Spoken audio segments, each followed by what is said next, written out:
Finland and Estonia are building history's deepest undersea tunnel, not despite a hostile neighbor, but because of one. And what these two nations are really constructing beneath the Baltic Sea has almost nothing to do with trains. The number is 103 kilometers, the planned rail tunnel linking Helsinki, capital of Finland, to Tallinn, Estonia. 82 of those kilometers will run beneath the Gulf of Finland, in cold salt water, in absolute darkness. When it opens, passengers will cross from one country to another in roughly 20 minutes, a routine commute. Today, that same journey takes 2 hours by ferry, and only when the Baltic weather actually permits it. The project carries a price tag near 20 billion euros, built by two nations Moscow calls hostile actors. And the real target of this tunnel, the reason it exists at all, isn't beneath the sea. To understand the scale, look at the map. The Gulf of Finland is a narrow arm of the Baltic. It points east like a dagger, aimed directly at St. Petersburg, with Helsinki north and Tallinn south of it. Between them lies open water, shallow in places, over 100 meters deep elsewhere, and frozen every winter. The route is not a straight line. It bends around faults, avoids soft sediment, and dives into ancient granite. That granite is the Fennoscandian shield, the bedrock foundation of Northern Europe, a natural vault for the deepest crossing. At its deepest, the tunnel runs 200 meters below the seabed, with another 100 meters of water above. 300 meters of crushing pressure separating every passenger from sunlight, air, and the ordinary surface of the world. If these engineering feats fascinate you, this channel has more films on how humanity outbuilds nature. Subscribe to continue. Compare this to what humans have already built. The Channel Tunnel between Britain and France is 50 kilometers long. 38 of those kilometers lie beneath the sea. Japan's Seikan Tunnel connects Honshu and Hokkaido, 54 kilometers total. 23 of those kilometers run underwater. The Helsinki-Tallinn tunnel would be almost double the channel in overall length. Its underwater span alone would exceed either project entirely. It is planned as twin bores, two parallel tubes. Each tube carries trains one direction, connected by cross passages for evacuation. High-speed rail reaches 250 km per hour. Freight moves through the same tubes at night.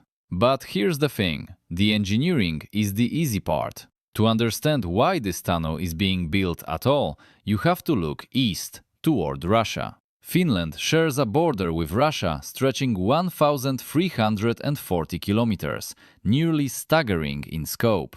That distance is longer than the entire eastern flank of NATO before Finland officially joined the alliance. For decades, Finland walked a careful line, neutral in name, Western in economy, quietly armed to the teeth. Every Finnish male trains for military service. Every bridge, tunnel and port serves a hidden second purpose. Estonia's memory runs deeper still. From 1940 to 1991, the country was occupied by the Soviet Union. Deportations, executions, Russification. When independence finally returned, Estonia turned west with a speed that stunned foreign observers. It joined the European Union, it joined NATO, it digitized its government, and never stopped watching the border. Today, Estonia and Finland form what strategists now call NATO's newest and most exposed flank in modern Europe. The Baltic Sea itself has become a contested corridor. Russian warships transit it, Russian submarines patrol silently beneath it. The narrow waters between Estonia and Finland are, in effect, the throat through which Russia's Baltic fleet must pass. Until now, the only civilian connection between Helsinki and Tallinn was a fleet of ferries, 20 ships crossing daily. Carrying 9 million passengers a year, they were vulnerable to storms, to winter ice, and to something else entirely. And then the sabotage began beneath the waves, a silent war against the infrastructure connecting two nations. In October of 2023, the Balticconnector gas pipeline running between Finland and Estonia was severed. Not damaged, severed. Alongside it, a critical telecommunications cable was cut on the same night in the same corridor. Investigators traced the damage to a heavy anchor dragged for miles along the seabed by a container ship. That ship was linked to Chinese and Russian interests. It sailed on. The pipeline stopped flowing across the seabed. Since then, the pattern has repeated relentlessly. In December of 2024, another undersea cable was cut, then a power cable, then a data cable running to Sweden, then another, and another, and yet another. Each incident was traced to vessels of the so-called Shadow Fleet, aging tankers with unclear hidden ownership, sailing under flags of convenience, dragging anchors across the exact locations where Western infrastructure lies most exposed. This is what military planners call hybrid warfare. It is not war in the traditional recognizable sense today. No troops cross the border, no missiles are launched. Instead, the fabric of modern civilization is quietly damaged. The cables, the pipelines, the invisible arteries beneath the sea, deniably and methodically severed by unseen hands. A ferry can be delayed by weather, a cable can be cut by an anchor, a pipeline ruptures. Officials, choosing their words carefully, describe each of these events simply as an incident. Surface links remain indefensible. You cannot patrol every square kilometer of the Baltic. You cannot inspect every anchor of every passing ship. The naive answer is defense, but the real reason this tunnel exists cuts far deeper than mere protection. This tunnel is not only about protecting a connection, it is about severing a dangerous, long-standing strategic dependency. For a century, Finland and Estonia built their railways on Russian gauge, 1520 mm wide. That was not an accident. Russian gauge meant Russian trains, Russian logistics, Russian control over what moved. Estonia has begun changing this. It anchors Rail Baltica, a new corridor on European standard gauge tracks. 1,435 mm, the corridor runs from Tallinn south through Riga and Kaunas into Warsaw. From Warsaw, the tracks connect onward to Berlin, Paris, Madrid, binding the Baltic states to Europe. Rail Baltica is scheduled to reach its first operational phase within the coming decade of construction work. The Helsinki-Tallinn tunnel is the northern extension of that corridor, transforming Helsinki from a dead end into a continental gateway. Completed, and Helsinki becomes the northernmost station of a rail spine running from the Arctic Circle to the Mediterranean shore. Finnish forests reach German factories in a single day. Estonian ports move goods to Central Europe without one Russian rail. And Kaliningrad, the Russian exclave wedged between Poland and Lithuania, becomes a strategically stranded island on the map. This is what the European Union calls the Three Seas Initiative: Baltic, Adriatic and Black Sea linked by north-south infrastructure. Break the historic east-west orientation of European trade that always funneled through Moscow's centralizing gravitational pull. But engineering 103 kilometers underwater has never, in the history of civil construction, actually been attempted. The plan begins with tunnel boring machines, massive cylindrical drills, each the length of 2 full football fields. They grind through Baltic bedrock at roughly 15 meters per day, chewing through billion-year-old Precambrian granite, hard and mostly dry. Mostly. Geological surveys have mapped fault lines and fracture zones, threading unpredictably along the entire proposed underwater route. Where water is expected to leak, engineers plan grouting, injecting concrete slurry into surrounding rock to seal it beforehand. Where rock is weakest, the tunnel dives deeper. Where seabed sinks lowest, the tunnel rises to meet safer strata. The route reads less like a straight line and more like a submarine's trajectory, treading carefully between every geological hazard. At the midpoint, roughly 50 kilometers from either coast, the plan calls for an artificial island named Tallinna-Madal. Named after the shallow bank where it will rise, this island becomes ventilation shaft, emergency exit and service hub. Beneath it, evacuation shafts connect the twin bores every 20 kilometers, giving passengers a route to the surface. Pressure inside the tunnel must be managed constantly. air forced through kilometers of tube, water pumped out ceaselessly. A single failed pump in the wrong place could mean disaster. Yet the technical challenge pales beside what followed, because the financing of this tunnel became its own geopolitical battlefield, quietly redrawing loyalties across Northern Europe. In the late 2010s, a Chinese consortium called Touchstone Capital Partners offered 15 billion euros. The offer arrived with conditions: Chinese engineering firms, Chinese construction teams, Chinese ownership on NATO's northern flank. European intelligence services raised alarms. Finnish and Estonian officials, initially open to the deal, began to reconsider. Then Russia invaded Ukraine in February of 2022. Within months, the Chinese offer was quietly shelved. The project pivoted toward European Union financing, private investors, and defense-linked streams, once unimaginable for civilian infrastructure. Which brings us to April of 2023, when everything changed for this ambitious tunnel forever. That is the month Finland formally joined NATO. Overnight, the alliance's border with Russia more than doubled. Overnight, a tunnel once planned as civilian infrastructure became something else entirely, an Article 5 military asset. In NATO documents, Estonian defense planning, and Finnish military exercises, the Helsinki-Tallinn tunnel is now discussed differently.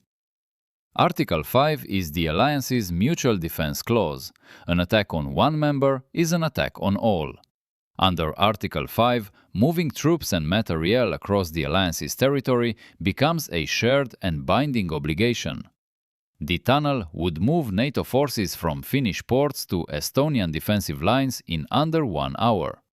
Underground, invisible to reconnaissance satellites, invulnerable to airstrikes, a subterranean artery welded deep into ancient granite bedrock. Estonia's forward defense doctrine plans to fight any invasion at the border rather than trading territory for time. That doctrine depends on rapid reinforcement. The tunnel is that reinforcement, welded permanently into the earth itself. Moscow understood this instantly. Russian officials filed formal protests through diplomatic channels within days of the announcement. Russian state media described the tunnel as a hostile military project directed squarely against the Russian Federation. Analysts warned Russia reserved the right to consider the tunnel a legitimate target in any future conflict. Threats were made regarding undersea sabotage. And still, construction plans moved forward without pause or public retreat. Environmental reviews continued quietly, route surveys expanded, which raises the question no engineer can fully answer today.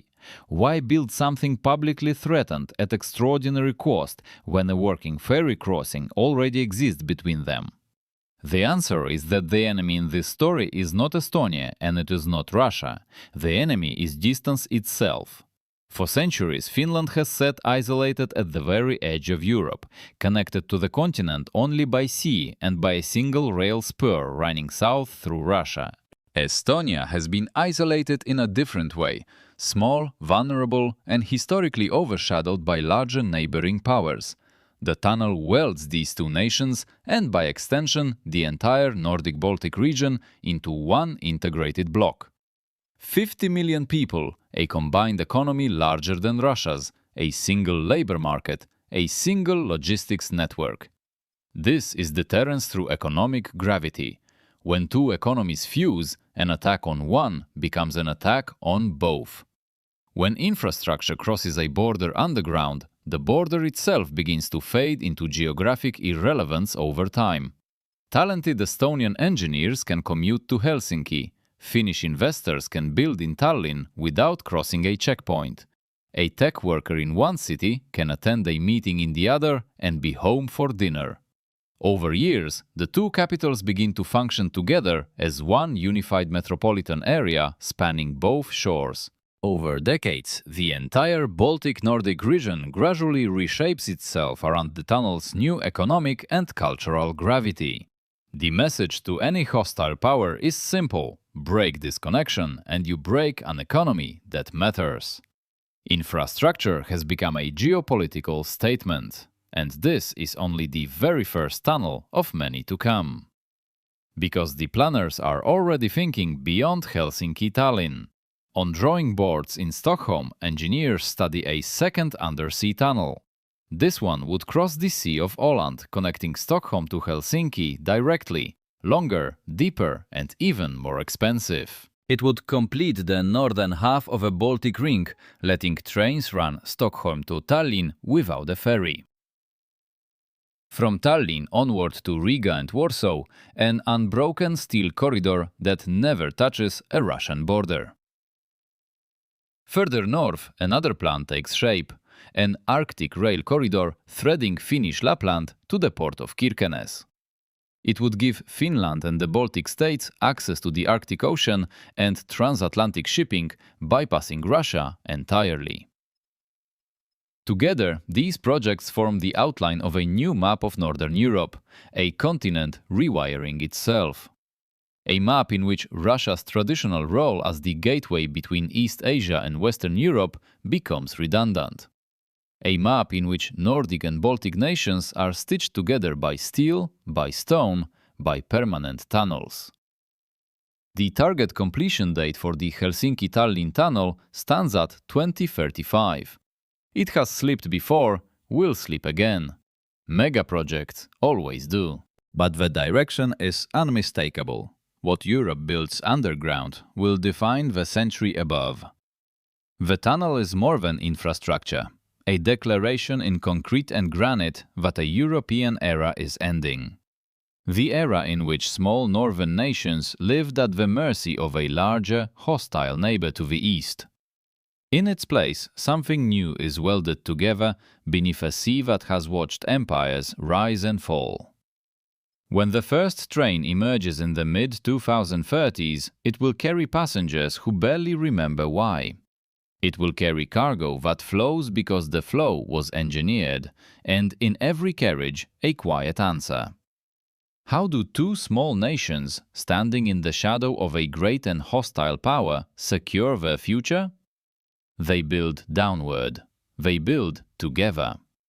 They build something so vast and useful that severing it becomes unthinkable. That is the real cargo of Helsinki-Tallinn. Not passengers, not freight, but geography transformed into a strategic asset. Distance becomes irrelevant. Borders become invisible. Two capitals become one region, bound by rock, steel, and shared purpose. And the hostile neighbor watches a project it cannot stop, funded by an alliance it cannot ever break. Changing a map it cannot redraw, despite its threats and its shadow fleets prowling the cold Baltic waters. The tunnel takes another decade to complete. When it opens, the world it opens into will already be reshaped. Because the deepest work of infrastructure is not the digging, it is the reordering of what is possible. If these engineering answers to political questions struck you, this channel holds more films on how humanity outbuilds nature and history. If you want to understand the next megaproject rewriting the map of Europe, the following investigation is already waiting for you. Subscribe to continue the exploration. Ahead lie more stories of how our world is quietly deliberately